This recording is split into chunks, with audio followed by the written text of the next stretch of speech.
We are the official media representatives of the Friends of the Forest.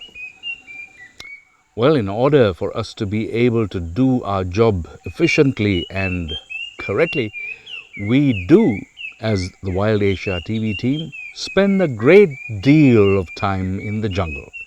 And in that way, we're able to observe close up what happens.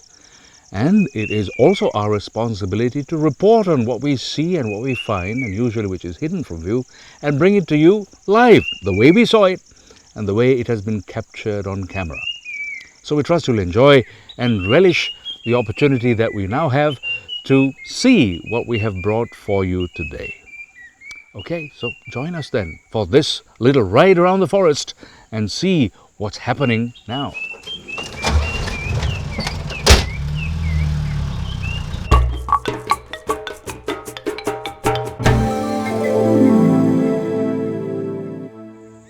Even within one bird species, what variety there is often found.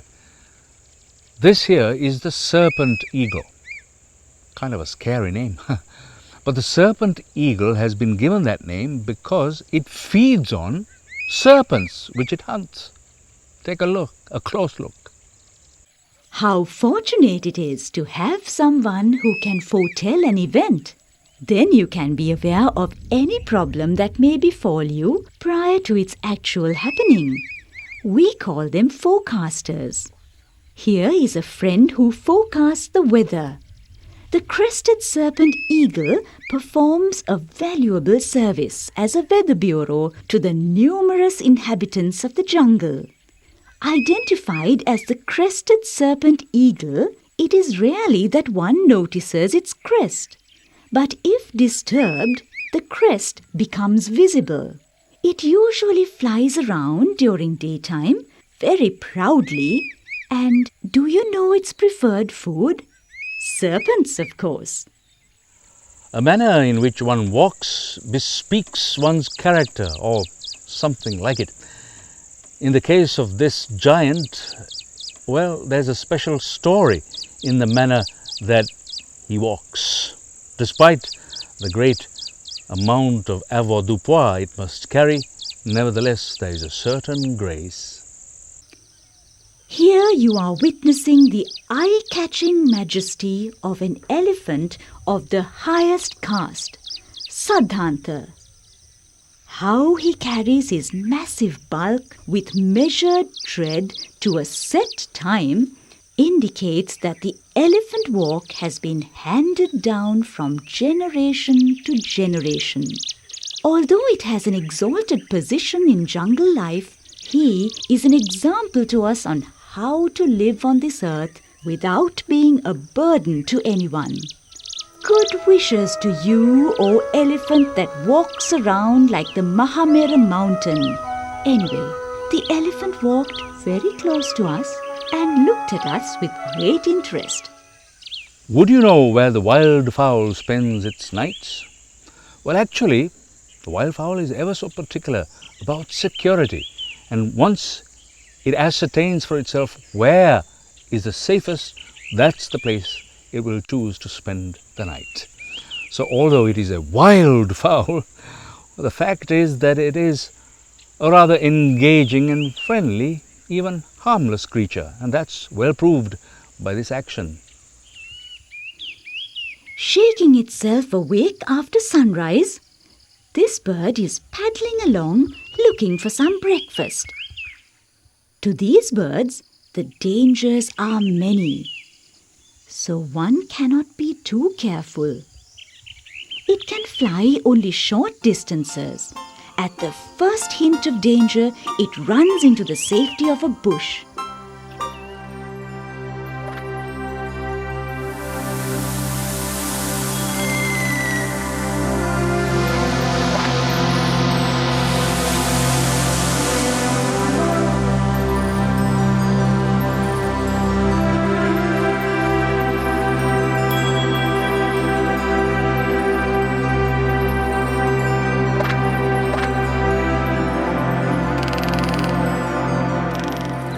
This bird has definitely got some prior warning of danger. That is why it hides without even looking for food. How can you make up your mind to eat when something troubles you? Even though a sudden decision has to be made, isn't your safety of paramount importance? Knowing its weakness, the jungle fowl realized it was wiser to be in hiding.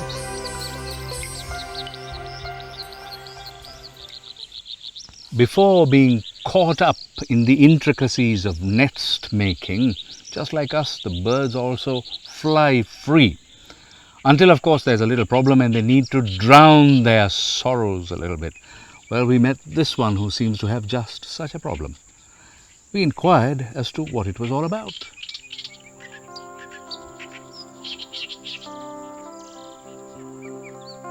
The name pheasant-tailed jacana is rather unfamiliar, but it is a very common bird.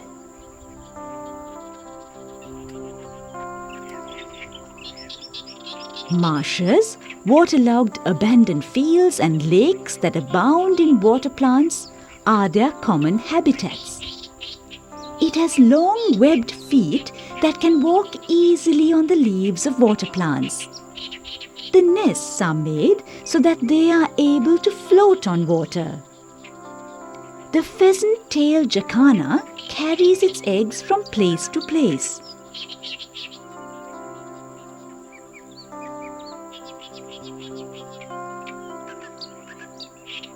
Stamp its picture on your mind. This bird relative of yours is the water pheasant or pheasant-tailed jacana.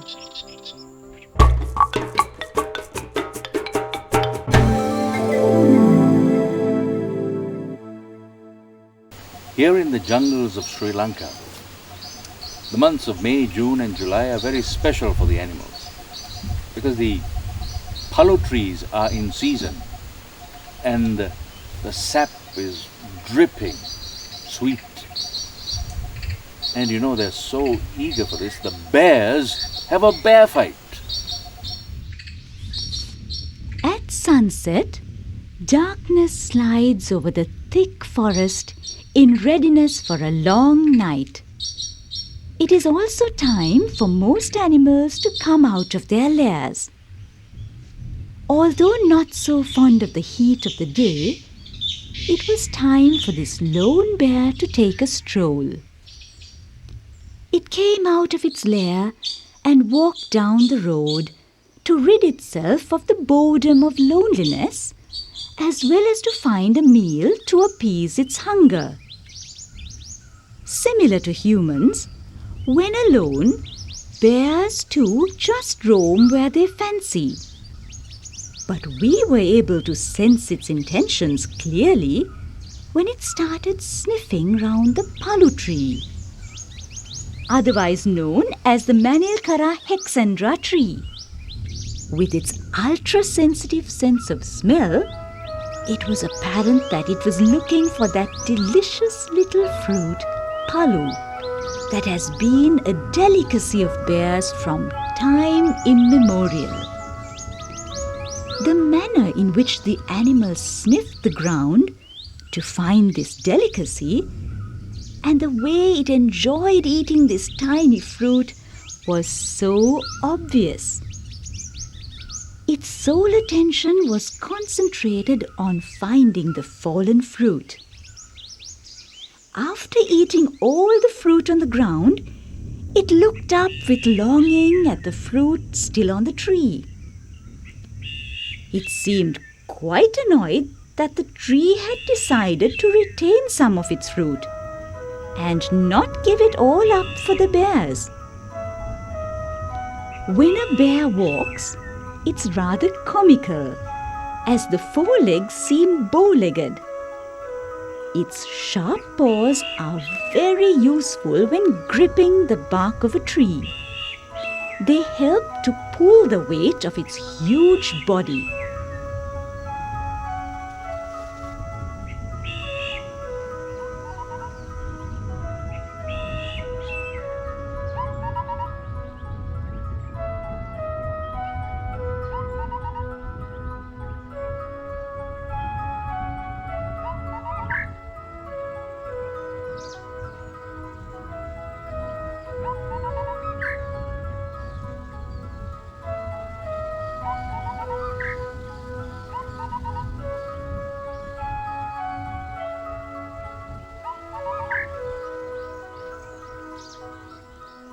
This exercise of finding fruit that had dropped on the ground took a good half hour, which indicates that it spends a considerable amount of time looking for food.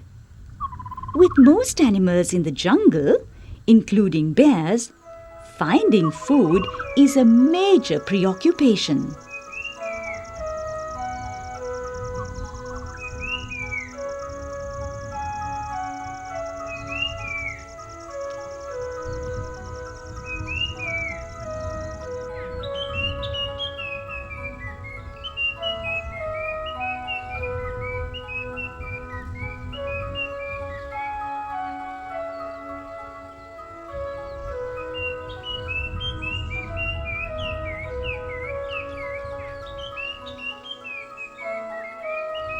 This storehouse of food, the jungle, is equipped to give ample food to its children only during short, specific periods. This is nature's design.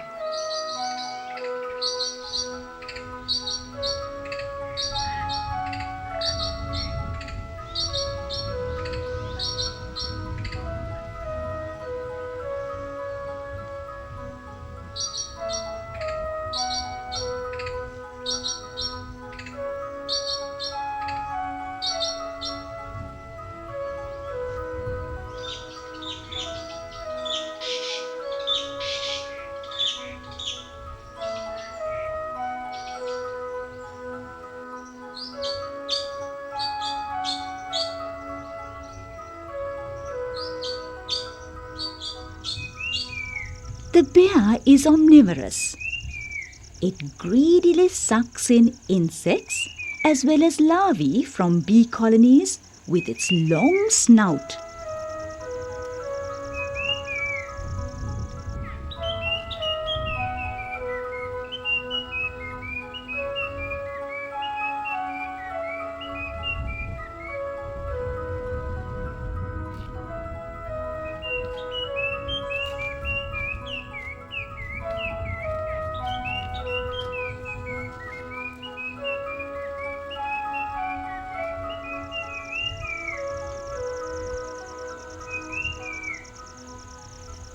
How could one just walk by when the tree is laden with ripe palu? Enamored by the taste of the ripe fruit on the ground, it decided to climb up the tree. Its strong paws were so useful. Why has man put a board on the tree to delay my climb? Never mind. I will not pay much attention to it.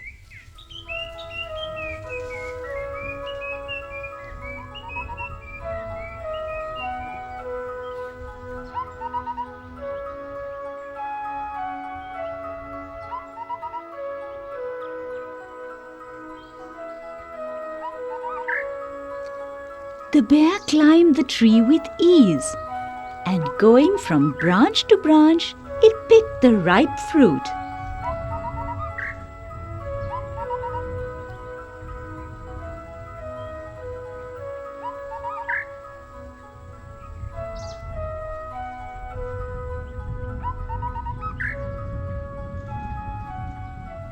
The small ripe fruit are a light yellow. In the freedom of the jungle, he had his fill of the delicious fruit on the tree.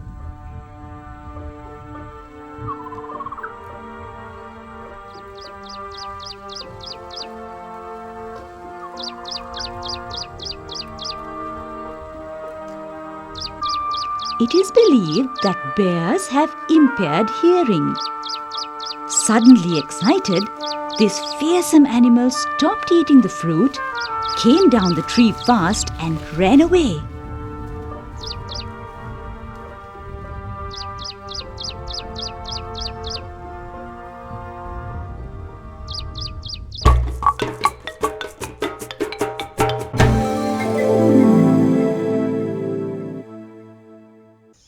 You know, the stork is the very picture of innocence.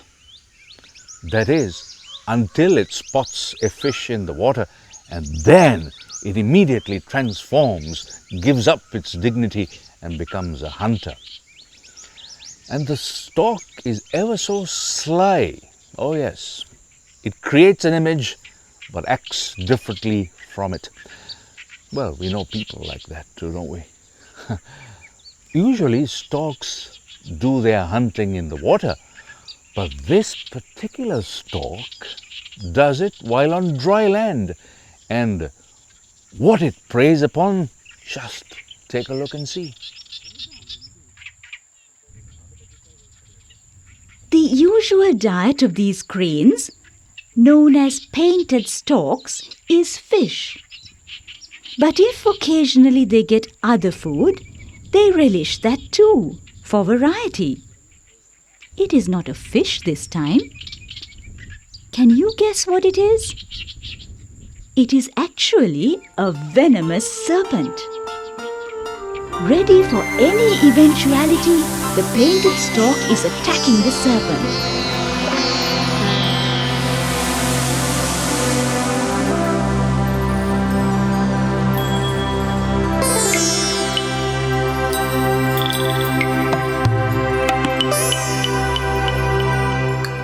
However, like some other birds, they don't quarrel amongst themselves for food. Each bird works independently without causing harassment to others. A good lesson in democracy to us humans.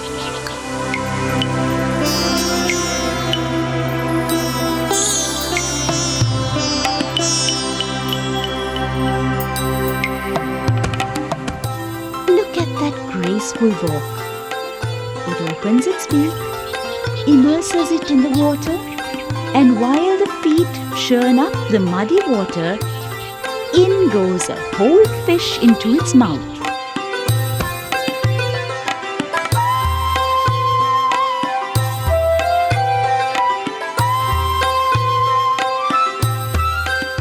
Catching its prey on land, this painted stork went into the water to get it easily down his throat.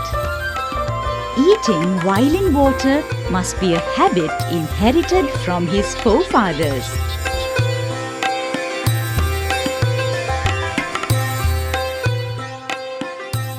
So that's our report for today. Fresh from the jungles. A report of events as they have taken place right before our eyes, or should we say right before our cameras, as the Wild Asia TV team have accomplished what we have to do with a great sense of responsibility. For we are indeed the official media representatives of the Friends of the Jungle. And it is our hope that we will be able to do the same next week, where we have a fresh report with new insights and fresh perspectives of what takes place amongst our Friends of the Jungle. So do join us again next time. And that's our invitation. Good night.